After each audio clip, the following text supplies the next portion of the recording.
My name is Lena Marsh, and I'm 31 years old.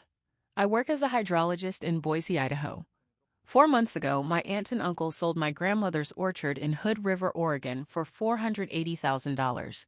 They split the money between themselves. They told me Gran had no will. They told me there was nothing left for me. What they did not check, what none of them thought to check, was what ran underneath that land. Because my grandmother did leave a will.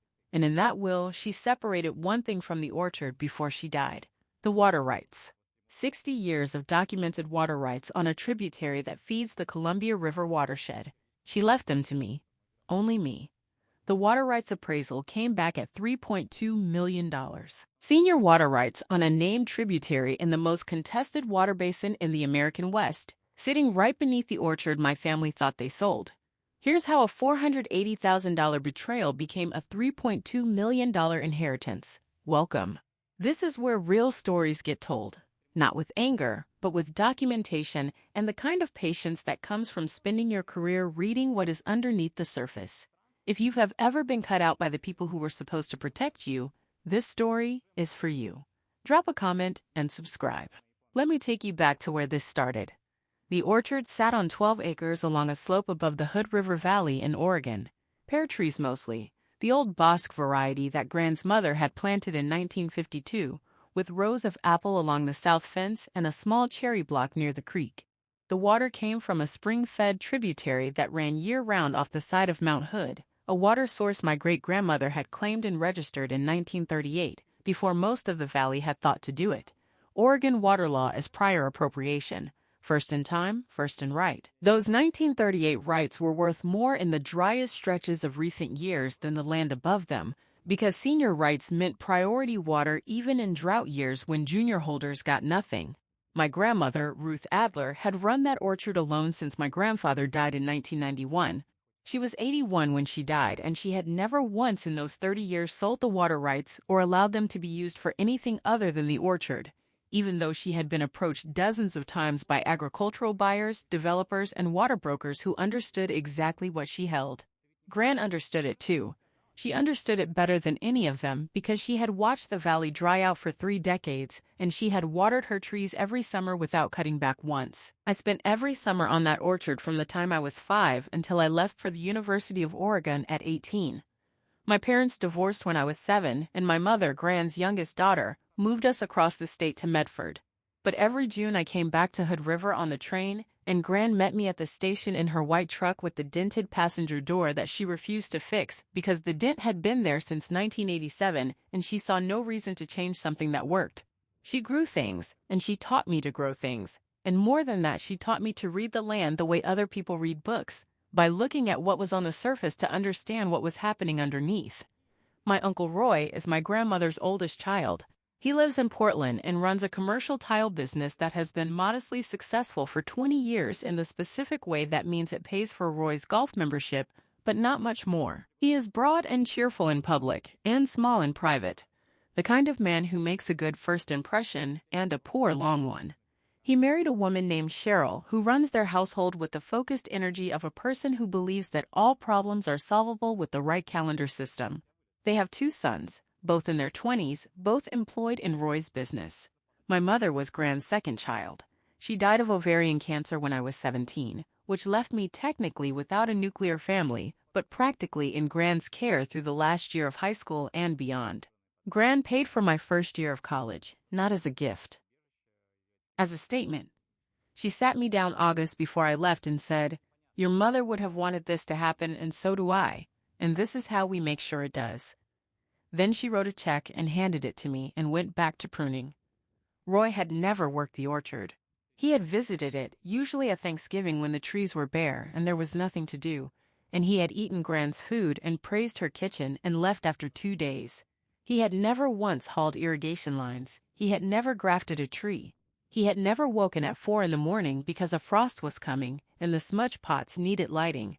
Gran did all of it, every year in every season alone. Cheryl had opinions about what Gran should do with the orchard. Sell it mostly. Gran had been hearing Cheryl's opinions about selling for 15 years and had developed a response to them that consisted of changing the subject without acknowledging that the subject had been raised. I was in Boise reviewing a stream gauge report when Gran died, a Tuesday in January. Roy called me at 8 in the morning. I drove to Hood River. The funeral was the following Saturday. 60 people in a church that held 90. Then a gathering at the orchard where the pear trees stood bare in the winter cold, and the spring ran clear along its channel the way it always did, unbothered by season or loss. After the gathering, I walked through Gran's house, her study off the kitchen, the room where she kept the orchard records and the irrigation logs and the water use accounts going back to her mother's time, was neat and organized the way Gran kept everything. She had a wooden file cabinet with brass handles, one drawer for each decade going back to the 1950s. I had seen that cabinet my whole life. When I came through the study door that afternoon, the cabinet was there, but the bottom drawer was open and empty. The contents, which I knew from years of sitting in that study while Gran reviewed records, should have included the water rights documentation, the original 1938 claim registration, and the renewal filing she had completed every 5 years since inheriting them from her mother. Empty. I found Roy in the kitchen. I asked about the bottom drawer. He said he had not touched anything. He was spreading cream cheese on a cracker, and he did not look up when he said it. I went back to the study. I looked at the cabinet again. The other 3 drawers were undisturbed. Only the bottom, the one that held the water rights documents, had been emptied.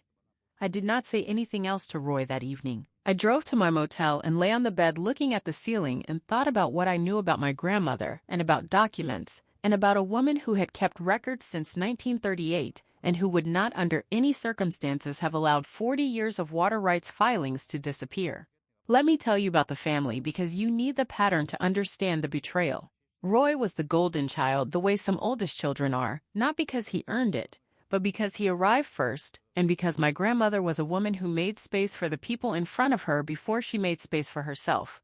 She had never favored him over my mother, or over me. But Roy had lived his whole adult life assuming he was the one who would inherit the orchard because he was the son, and because he had been assuming it for 30 years, and Gran had never said otherwise.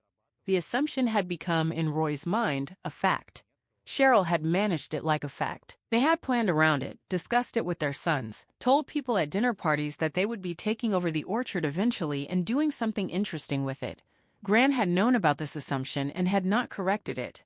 She had instead gone to a different attorney in a different county and made different arrangements. 3 weeks after the funeral, Roy called. It was a Thursday morning and he did not account for the time difference between Portland and Boise. Gran did not leave a will, he said. His voice was level and prepared, the voice of a man reading from notes. The orchard is going to be sold. Cheryl and I have been carrying a lot of costs since Gran got sick. There are debts to settle. He paused. You have your job in Boise. You will be fine. I set down my coffee. Shouldn't we all discuss this? Gran grew up in that orchard. The water rights alone have significant value. Roy's voice tightened. There is nothing to discuss. The property is being listed this week. I hung up. I sat in my Boise apartment for 30 minutes without moving. Then I opened my laptop and went to Hood River County Public Records. I am a hydrologist. I work with water systems, with allocation models, with prior appropriation law in the most complicated water jurisdiction in the country. I spend my professional life in county records, in state databases, in federal repositories. Finding things that have been filed is not difficult for me. Finding things that have been hidden requires about 10 minutes more. The orchard listing was already active. 12 acres, Hood River County, orchard and residence, listed at $480,000. I pulled comparable sales in the valley. Orchard land in Hood River averaged higher, especially parcels with reliable water access. Then I saw 2 words in the property details, in a font barely larger than the footnotes. Surface rights only. I read those 2 words 4 times. In my line of work, surface rights only means precisely one thing. Someone severed the subsurface and water rights from the surface estate. Whoever bought that property would get the trees, the house, the barn, the land. They would not get what moved through and underneath it. I did not call Roy. I did not call Cheryl. I went to the Oregon Water Resources Department online database and searched the tributary name I had memorized as a child. The one Gran always referred to by its proper designation when she filed her renewal papers. Adler Spring Creek, tributary number 4, Hood River Subbasin. The rights were there. Active senior priority date of September 1938. holder listed as Ruth Adler. I checked the transfer records. 4 months before Gran died, there had been a deed transfer. The holder was updated. The new name was Lena Marsh. Me. My hands did not shake. I am a hydrologist. I have spent 11 years delivering data to rooms that did not always want to hear it. I set my hands flat on the desk and breathed for a moment. Then I searched for attorneys in Hood River County who specialized in water rights and estate law. The first result was a firm in the Dalles, 20 minutes east. Walsh and Okafor, water rights and estate planning. The senior partner had 40 years in Columbia Basin water law. I called the following morning. The woman who answered said her name was Susan. She had the particular warmth of a longtime legal secretary who has heard everything. I told her my name. She was quiet for exactly 2 seconds. Then she said, "Miss Marsh, Mr. Walsh has been trying to reach you for 4 months. He sent 2 certified letters. Both came back. He called the Orchard line. A man told him you had no interest in estate matters and asked him not to call again. A man. Roy." My uncle had intercepted my grandmother's attorney's letters. He had told the attorney that I wanted nothing. I sat in my car in the parking lot of a Boise coffee shop and held the phone for a long moment. Then I said, "When can I come in?" I booked the first flight I could find to Portland and drove to the Dalles the following afternoon. The drive from Portland through the gorge is the kind of drive that recalibrates you whether you want it to or not. The Columbia wide and silver on the left, basalt cliffs rising above the highway, the wind turbines on the ridgelines turning in the same eastern wind that has been blowing through that canyon since before anyone was here to name it. I had driven this road 100 times coming to see Gran. I drove it now with different knowledge of what waited at the end. Walsh and Okafor occupied a 2-story brick building on the main street of the Dalles with a view of the river. Patrick Walsh was in his late 60s, white-haired, with the settled composure of a man who has practiced in complicated water jurisdictions for 4 decades and has learned that patience is not a virtue in this work, but a technique. He stood when I came in. He shook my hand with both of his. He said, "Miss Marsh, I owe you an apology. Your grandmother was my client for 22 years. I should have worked harder to find you." I said, "Tell me what she left." He reached under his desk and lifted a wooden box onto the surface between us. Smaller than a shoebox, Zeder, with a brass clasp on the front and her initials burned into the lid. Raya Gran's initials. The same box that had sat on the right side of her desk in the study for as long as I could remember, the one she always said contained the things that mattered. I had not seen it since the funeral. Roy must have taken it from the study. Walsh must have had it, or one like it, prepared for this moment. I reached forward and opened the clasp. The smell came first, dried lavender. Gran kept a sprig of it in everything that had a lid. Then cedar underneath, the smell of every summer. Inside were 3 items. A will, 7 pages, notarized, dated 8 months before she died. A water rights deed, 2 pages, also notarized, same date, recording the transfer of the Adler Spring Creek tributary rights from Ruth Adler to Lena Marsh, and a handwritten note on the back of an old orchard planting map, the kind she used to sketch out new tree placements. In her handwriting, still firm even near the end. Walsh let me read in silence. The will was straightforward. The orchard surface property, the house, the trees, the equipment, to Roy and any remaining family members equally. She had not tried to punish anyone. She had left the visible things to the family as a whole, but the water rights deed was separate, filed with the Oregon Water Resources Department on the same date as the will, 8 months before she died, formally transferring the senior 1938 water rights to me and only to me.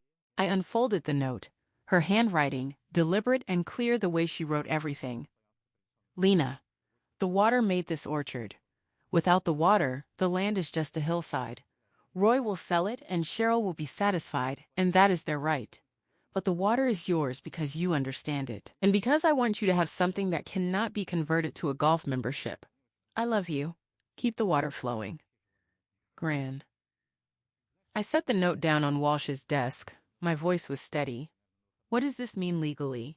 Walsh leaned forward, the way lawyers lean when they have been holding something for months and are finally allowed to explain it. In Oregon, Walsh said, water rights are severable from the land they serve. They can be held, transferred, and inherited as an independent asset. When your grandmother filed the deed transfer 8 months before she died, she legally separated the water rights from the surface estate. They were yours before she died. They never entered her estate. Whatever your uncle sold and has listed for sale, he sold the surface. He has no authority over the water.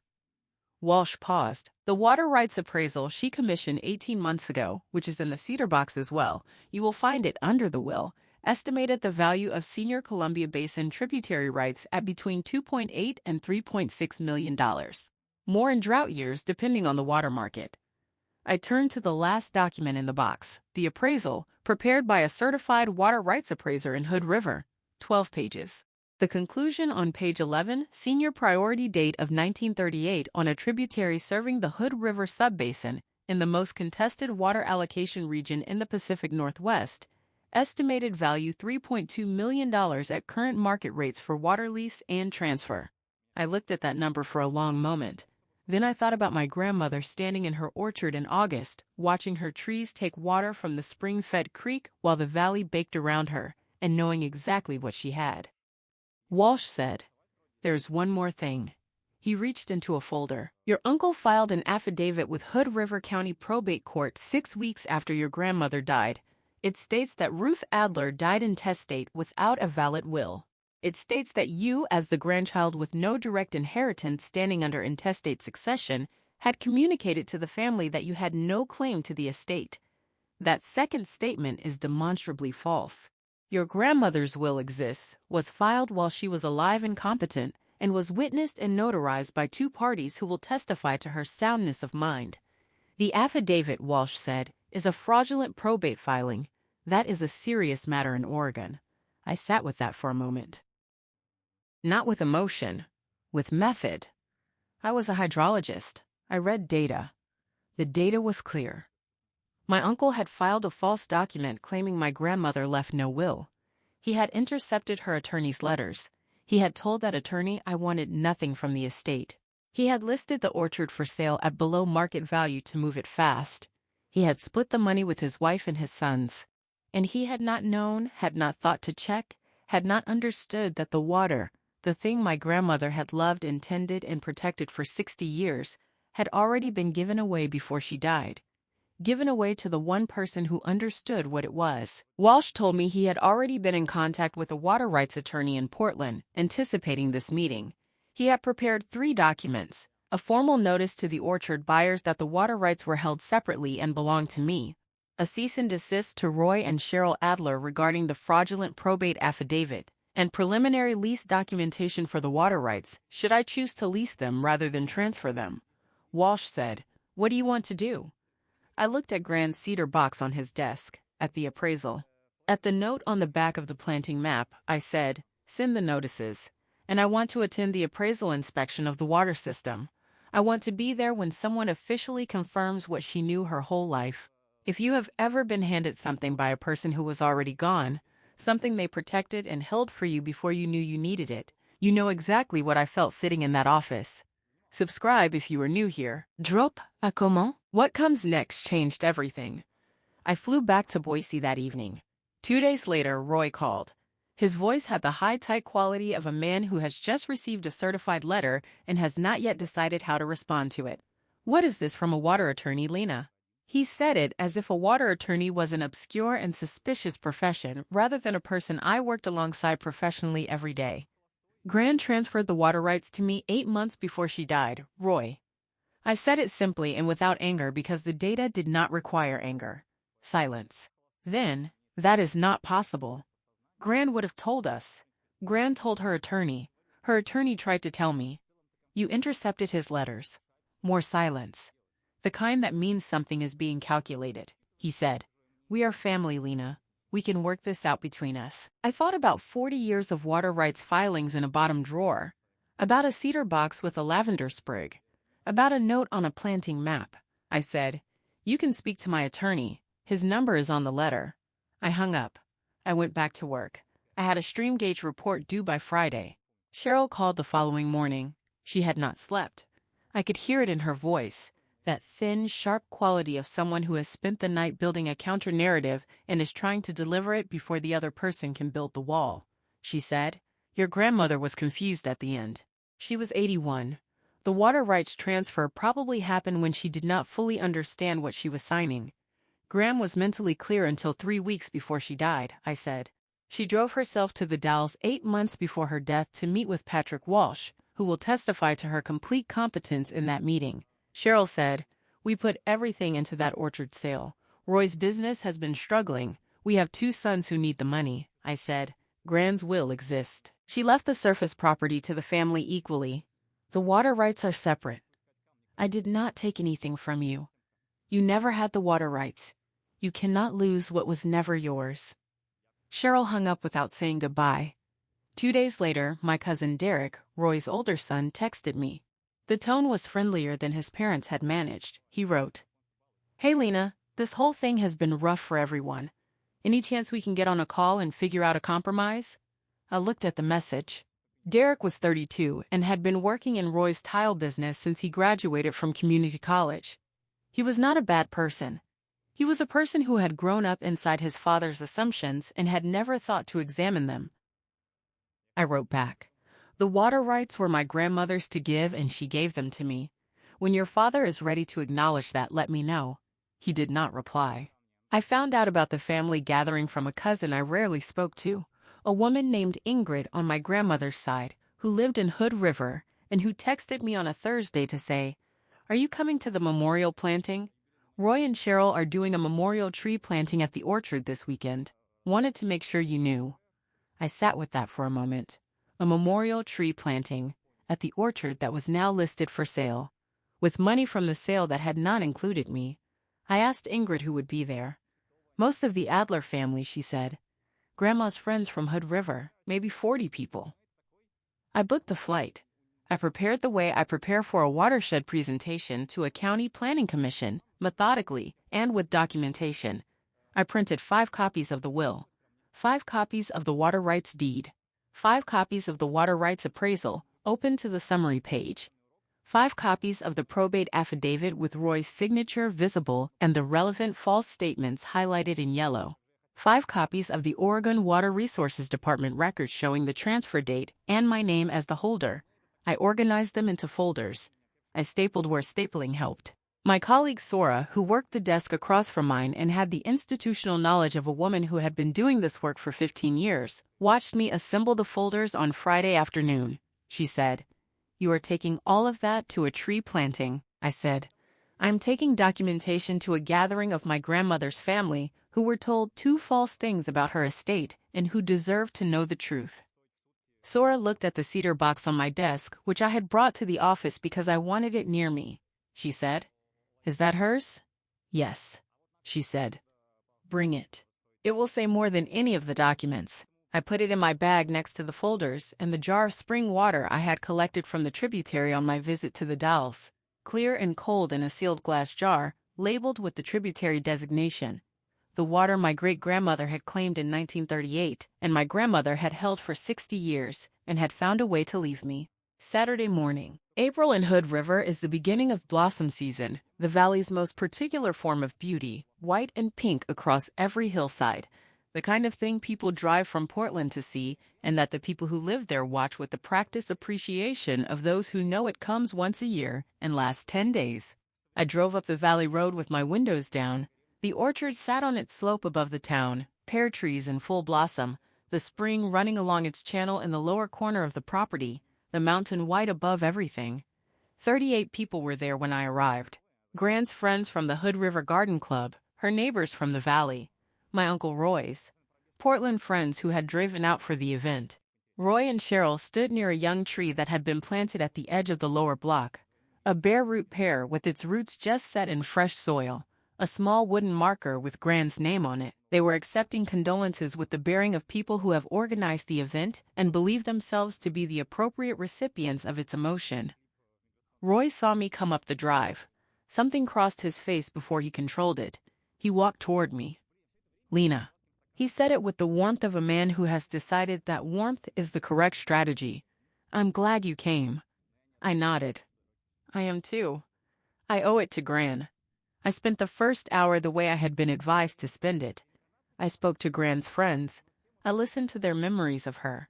I walked the orchard with Ingrid and an older woman named Harriet who had bought pears from Gran for 30 years and who told me that Ruth Adler had been the sharpest mind in the valley and that the valley knew it, even if some members of her family did not. The spring ran along its channel below the lower block, unhurried and clear. I crouched at its edge the way Gran had taught me to crouch, weight on my heels, hands free. The water was the same temperature it had always been, the same mineral signature. I knew its chemistry the way I knew my own. I stood up and looked at the mountain above the orchard, and then at the valley below it, and I thought about what it means to hold something long enough that it becomes inseparable from who you are.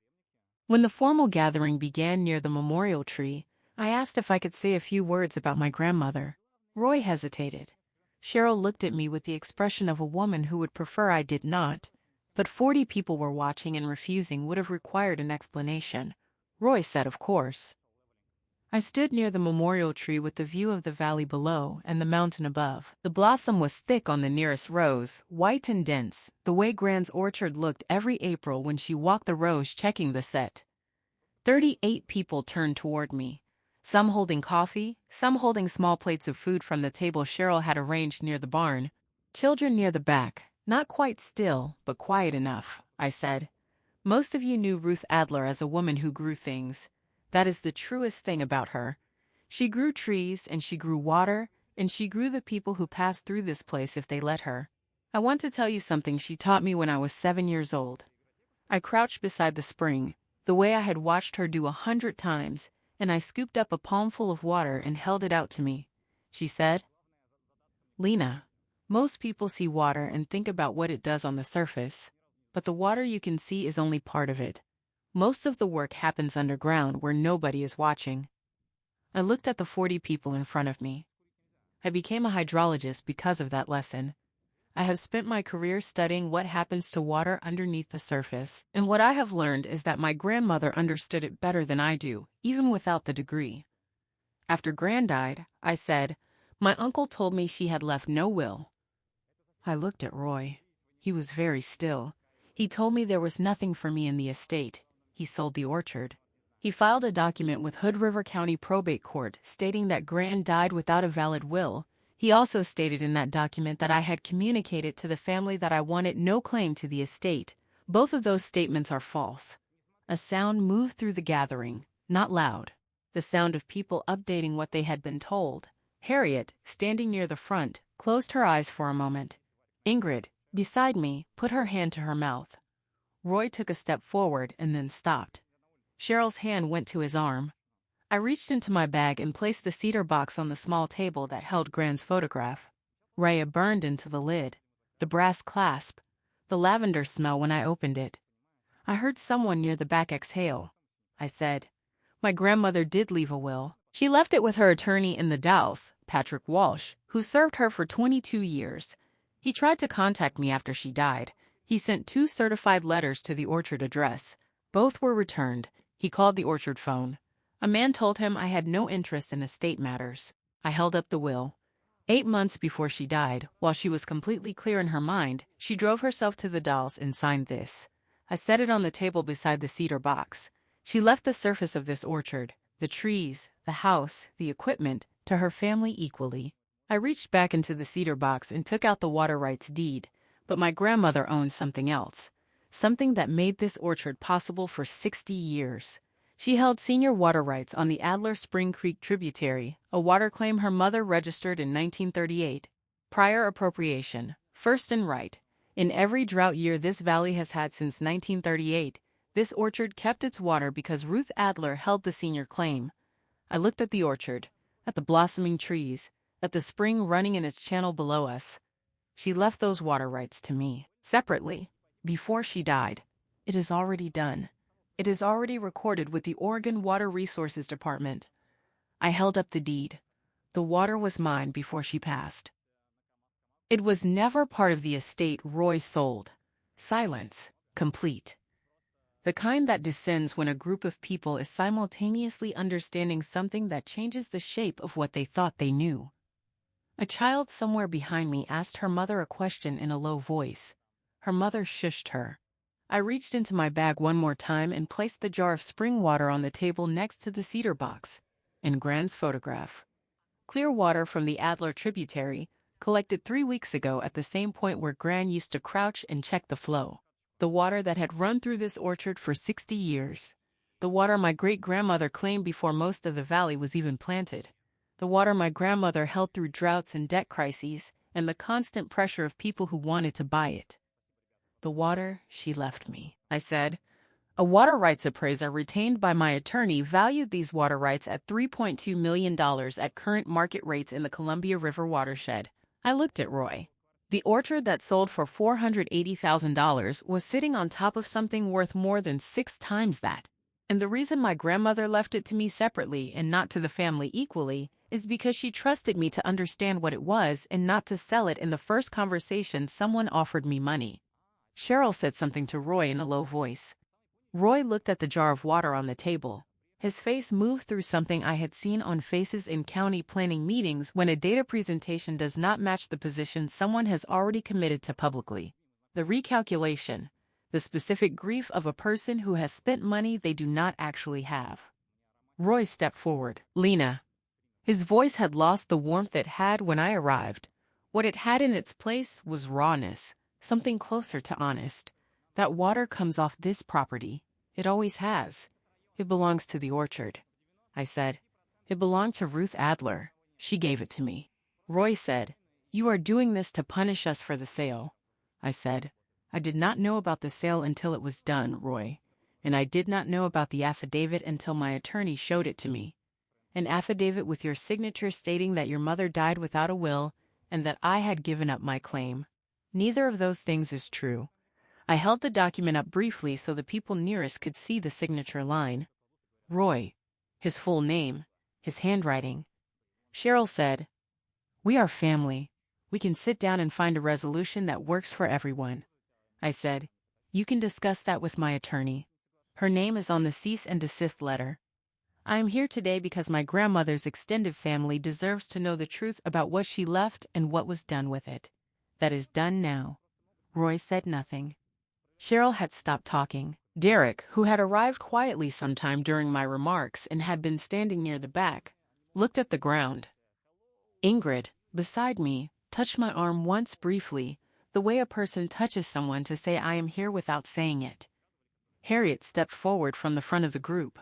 She was 74, compact and precise, the kind of woman who had run a fruit stand for 40 years and had the particular authority that comes from decades of being right about the weather. She looked at Roy. She said, in the steady voice of a woman who has decided she is done being quiet. "Ruth told me 2 years ago that she had made arrangements for Lena. She said she wanted the water to go to someone who understood it. She asked me not to say anything until it was the right time." She paused. "I believe this is the right time." Roy looked at Harriet. His jaw was working. Cheryl had both hands clasped in front of her. Nobody in the extended family spoke. I closed the cedar box. I put the jar of spring water back in my bag. I kept the planting map note out, folded in my jacket pocket where I had put it the day Walsh gave it to me. I looked at the 40 people on the hillside of my grandmother's orchard. I said, "My attorney has notified the orchard buyers that the water rights are held separately. They understood. The sale can proceed as it is. They get the land and the trees. The water rights are mine. As for the affidavit, my attorney has filed a formal challenge with Hood River County Probate Court. I am not here to destroy this family. I am here because my grandmother asked me to protect what she left me, and I will." I walked to Roy and I said quietly, so only he could hear, "She knew you would sell it. She did not judge you for it. She just made sure I had what I needed before the sale happened." He looked at me. Something moved in his face that I recognized from my father's face when I was a child. The particular expression of a man who has done something he knew was wrong and has been found out without anyone shouting. He said nothing. I walked to the table and picked up Gran's photograph. I held it for a moment. She was standing in the orchard in the photo, late summer, the trees heavy, looking directly at the camera with the expression she always had when someone was taking her photograph and she was thinking about something else entirely. I set it back down gently. I walked down the orchard road toward the gate. The blossom was overhead, thick and white. The spring ran in its channel to my left. I could hear it. The sound it made was the same sound it had always made, unbothered. Harriet caught up to me at the gate. She was crying and smiling the way people cry and smile when they finally understand something they had been waiting to understand. "Ruth would be so proud of you," she said. I looked at her, my grandmother's oldest friend in the valley. She was the only one who said that. I hugged her. She hugged me back for a long moment. Then she let go and walked back up the hill toward the gathering. I got in my rental car. In the rearview mirror, I could see Roy sitting on the low stone wall near the memorial tree. Cheryl stood beside him. Derek had come to stand near his father. The family was gathered on the hillside, some in conversation, some still looking down toward the gate where I had been standing. The orchard was in full blossom above them. The spring ran along the lower edge of the property, cold and clear, going where it had always gone. I pulled out onto the valley road. My phone buzzed against the passenger seat. "Sora, how did it go?" I showed them the water. I wrote. She wrote back. The data spoke for itself. I pulled onto the highway toward Portland. The mountain was behind me now, white above the valley. The same mountain that had been feeding the spring since before anyone in my family was alive. The water in my jar was the same water, same source, same channel, same claim, registered in 1938 by a woman who understood that what mattered most was rarely the thing you could see. 6 weeks later, the following things happened. My attorney, working with Walsh, finalized the water rights lease agreement with a regional water authority that manages irrigation rights in the Hood River subbasin. The terms included an upfront signing payment and annual royalties for as long as the rights were leased. The first payment arrived within the month. The probate affidavit challenge moved through Hood River County Court. Roy's attorney, a Portland generalist who had reviewed the evidence and clearly understood its implications, recommended settlement rather than contest. Roy and Cheryl were facing potential civil liability for filing a fraudulent probate document. They did not pursue the challenge. Roy sent me an email. It was 3 paragraphs. The first paragraph said the family had made a mistake. The second paragraph said he had not understood the full extent of what his mother had arranged.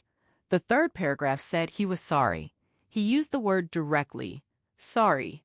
Not sorry if you felt. Not sorry for any misunderstanding. Just, "I am sorry for what I did." I read it 3 times. I put it in a folder in my desk, separate from the legal documents. The beginning of a different kind of record. The orchard sold. The new buyers, a family from Eugene who had been looking for orchard property for 3 years, understood the split estate arrangement immediately. We met once at the property line. The husband looked at the spring and said, "You own the water." I said, "I own the water." He said, "We have water from the county municipal line for domestic use, and we can work out an irrigation agreement." We shook hands. They planted 2 new varieties the following fall and sent me a photograph. The pear trees were in leaf. The spring ran in its channel at the edge of the photograph, same as always. I drove past the orchard once more before flying back to Boise. The sold sign was at the end of the driveway. The new family's truck was in the yard. The blossoms were gone by then, the petals fallen, the small green fruit just beginning to set on the branches. The spring ran along its lower channel, cold and clear and older than anyone's argument about it. I kept the cedar box on my desk in Boise. Gran's note is taped inside the lid where I can read it every morning. My grandmother knew something about this family, and about water, and about the particular patience required to hold something valuable long enough for it to be safe. She did not fight Roy. She did not warn Cheryl. She went to an attorney in a different county, signed a deed, filed it with the State Water Resources Department, put a copy in a cedar box that smelled of lavender, and left it with a man who knew how to wait. She did not leave me money. She left me water. And the difference between those 2 things is the difference between a gift and an inheritance. Money can be spent. Water in the Pacific Northwest, senior water rights on a named tributary in the most contested allocation basin in the country. That is something different. That is something that grows in value every year. The climate changes and the snowpack shrinks, and the junior right holders wait through August for their allocation while the senior holders take what they have always taken, what was first. That is my story. An orchard sold behind my back and a grandmother who understood the water better than anyone else in the valley. If this reminded you that the most valuable things are often the ones no one thought to check, drop a comment, hit subscribe, and I will see you in the next one.